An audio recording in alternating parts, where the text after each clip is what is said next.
Nobody likes having the big light on when they're trying to relax. That's just a fact. Luckily, Luma has ambient mode for exactly this reason. A beautiful cascade of light and colour right at your fingertips. Perfect for setting a relaxing evening mood or as a night light for a child. To access ambient mode, make sure your Luma is turned on and in standby.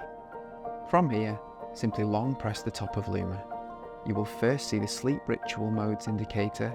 Wait until you see the white indicator pulse once and then let go. Alternatively, you can press any one of the 4 touchpoint buttons on the base of Luma. All 4 buttons have the same function.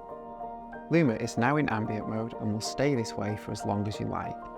If you're going to use it for extended periods, I'd recommend you plug it into a power source. When you're finished with ambient mode, simply long press Luma until you see the reset indicator. Thanks for checking out this short how-to video on using Lumacube. Don't forget to check out our other explainer videos on our YouTube channel and website. Take care and remember, breathe more, feel better.